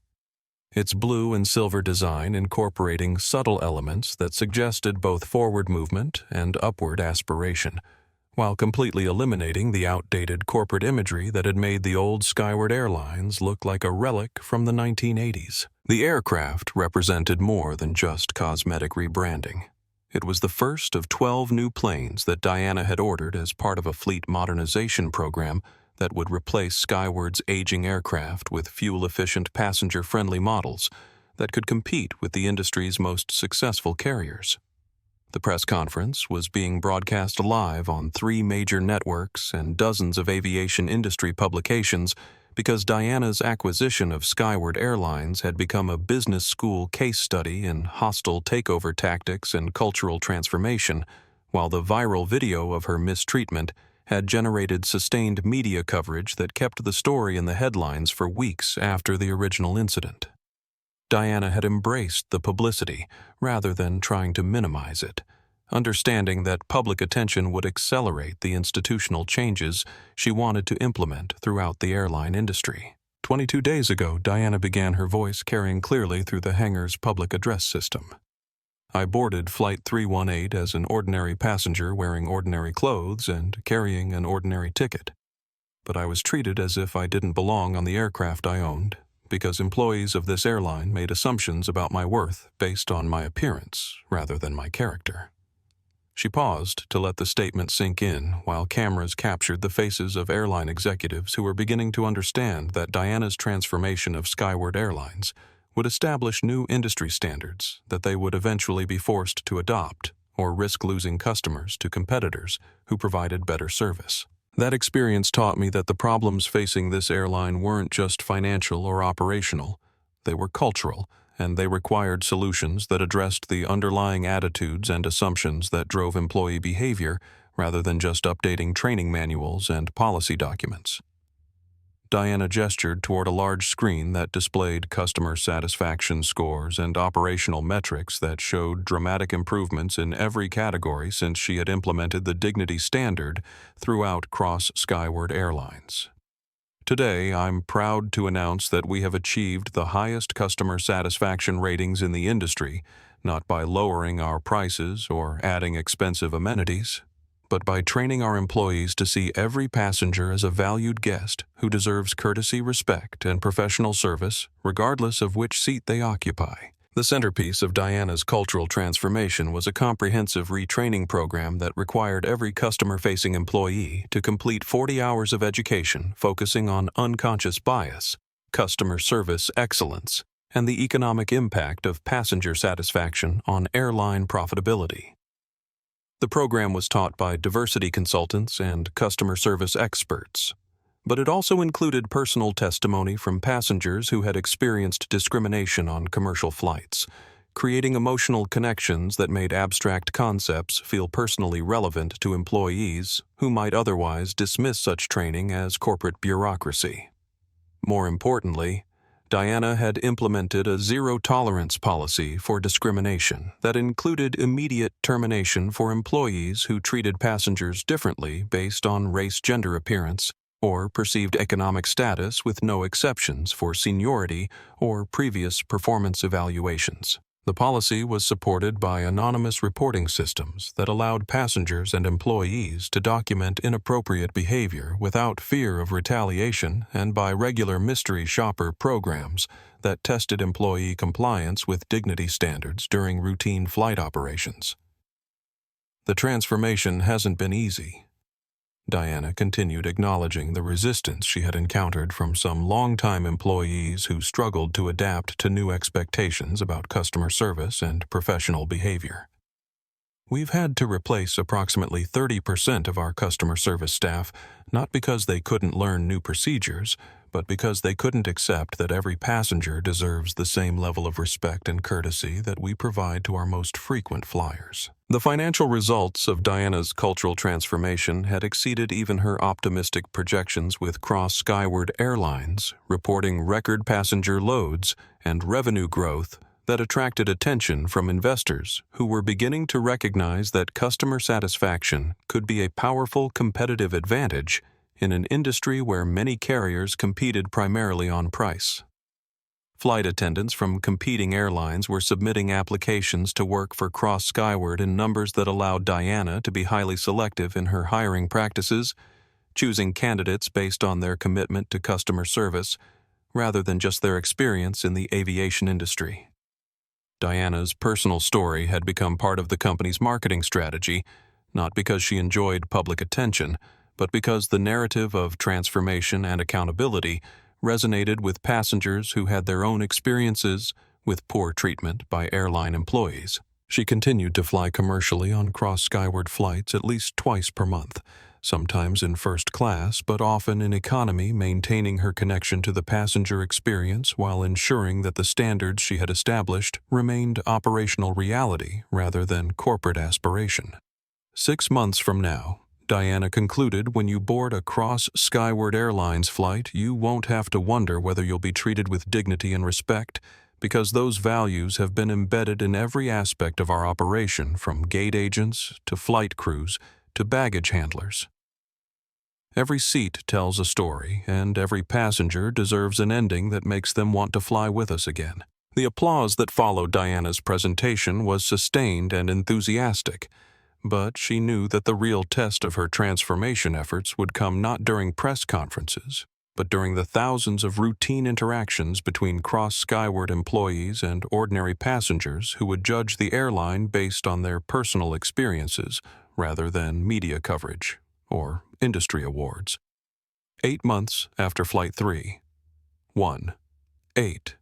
Diana Cross walked through the departure gate at Chicago O'Hare International Airport, carrying the same small backpack she had used on her fateful journey to New York, though this time she was traveling to London for the opening of Cross Skyward Airline's new European hub rather than conducting undercover research on her own company's customer service standards. She wore comfortable travel clothes that had become her signature style during public appearances, well-fitted jeans, a cashmere sweater, and leather sneakers that suggested both professionalism and accessibility without the aggressive status signaling that characterized most corporate executive attire.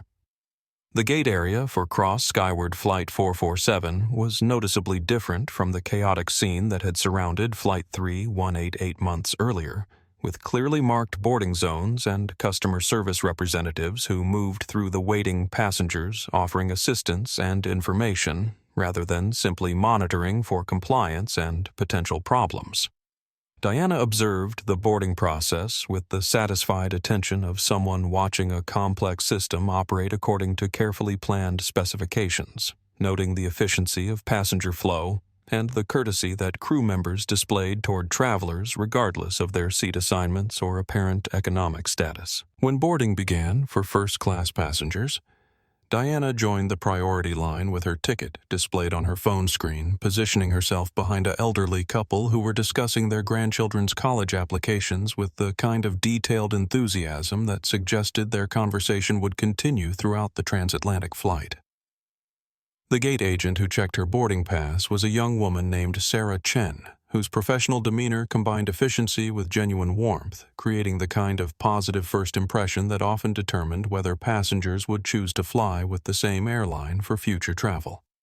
"Good evening, Ms. Cross," Sarah said, scanning Diana's boarding pass while maintaining eye contact that suggested personal recognition rather than just procedural compliance. "Welcome aboard tonight's flight to London. I hope you have a wonderful trip." The greeting was friendly and professional, without being overly familiar, exactly the kind of interaction that Diana had tried to encourage throughout Cross Skyward Airline's customer service training programs.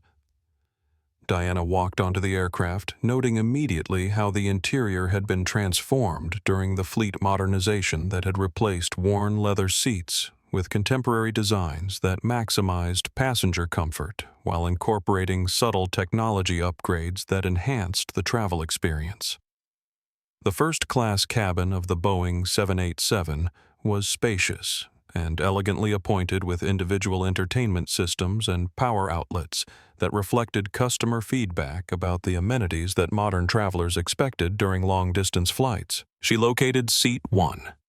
A window seat that offered views of the Chicago skyline through the Dreamliner's larger windows and settled into the comfortable space, while observing the boarding process that was unfolding with remarkable efficiency throughout the aircraft.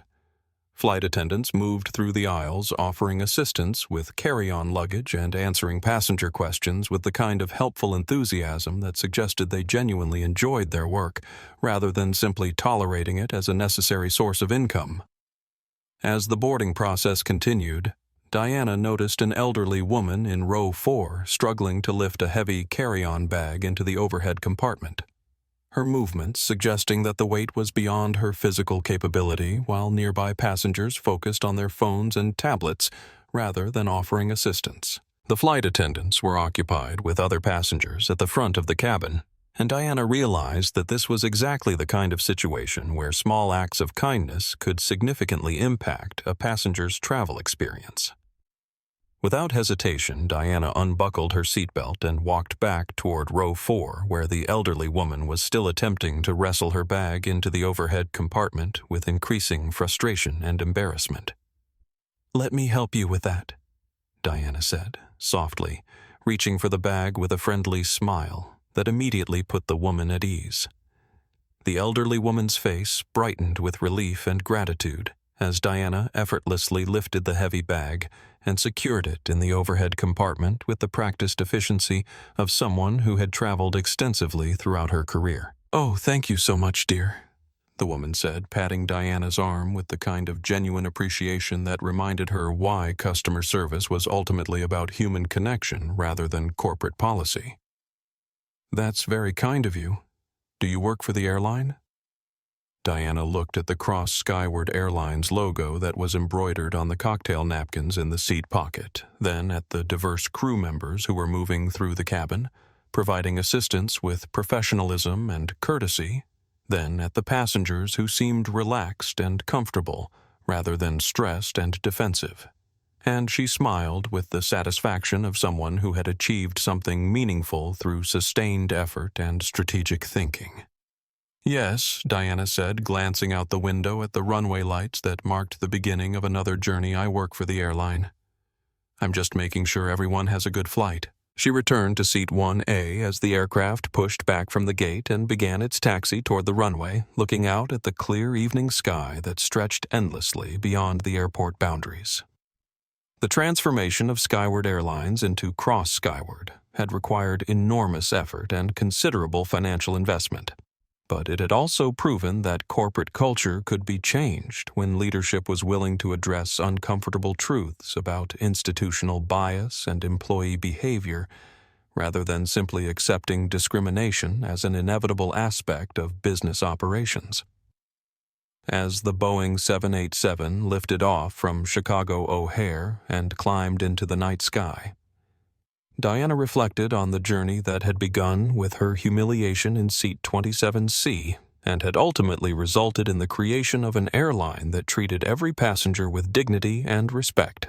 The viral video that had documented her mistreatment was still viewed thousands of times each week by people who shared it as an example of justice prevailing over prejudice. But Diana's real satisfaction came from the millions of passengers who now traveled on Cross Skyward Airlines without experiencing the discrimination that had once been routine throughout the aviation industry. True power, Diana had learned, wasn't about dominating others or extracting revenge against people who had treated her poorly. It was about creating systems that elevated everyone and ensured that future travelers would never have to endure the humiliation she had experienced during Flight 318. Rachel Martinez was working nights cleaning subway stations. Jonathan Reed was performing court-ordered community service, and Arthur Hendricks had been forced into early retirement. But their individual fates were less important than the institutional changes that would protect millions of passengers who would never know how close the airline industry had come to accepting discrimination as a normal aspect of commercial travel.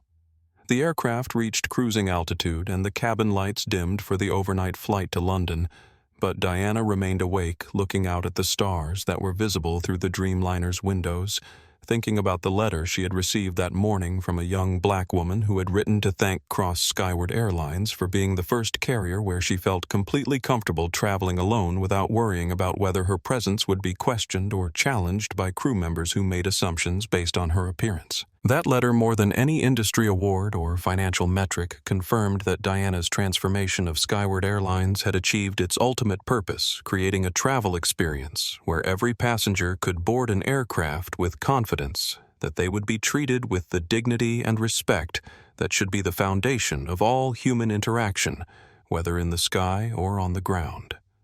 The Cross Standard became the benchmark for customer service excellence throughout the aviation industry within 18 months of its implementation. Flight attendants from competing airlines applied to work for Cross Skyward in record numbers, attracted not just by competitive compensation, but by a corporate culture that valued dignity and professionalism over arbitrary hierarchy and social assumptions. Customer loyalty reached unprecedented levels as passengers discovered that air travel could be a positive experience when employees were trained to see service as an opportunity to create value rather than a burden to be minimized. And the airline's financial performance improved dramatically as word-of-mouth recommendations drove sustained growth in passenger bookings across all routes and fare categories. Diana Cross never forgot the lessons of Flight 318, and she continued to fly commercially at least twice monthly to ensure that the standards she had established remained operational reality rather than corporate aspiration. The viral video that had documented her mistreatment became required viewing during new employee orientation, not as a source of embarrassment, but as a powerful reminder that every passenger interaction had the potential to either enhance or damage the airline's reputation. Diana's personal phone number was programmed into every aircraft's communication system, allowing passengers to report discrimination directly to the chief executive officer, if other channels proved inadequate, though the need for such escalation became increasingly rare as the company's culture transformation took hold at every operational level. Rachel Martinez and Jonathan Reed's downfall became a business school case study in the consequences of institutional prejudice and personal entitlement, but Diana's legacy was built not on their destruction, but on the elevation of thousands of employees and millions of passengers who now experienced air travel with dignity and respect.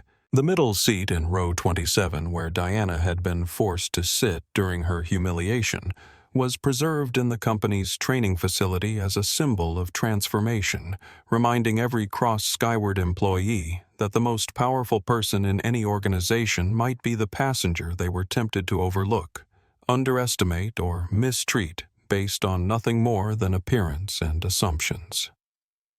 If this story of courage, dignity, and transformation moved you, please hit that like button to help us reach more people with this important message.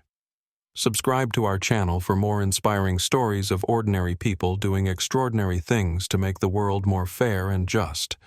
And share this video with your family and friends because these stories of standing up for what's right need to reach as many people as possible. Your engagement helps us continue sharing these crucial stories that remind us all that respect and dignity should never be negotiable, whether we're flying at 30,000 feet or walking on solid ground.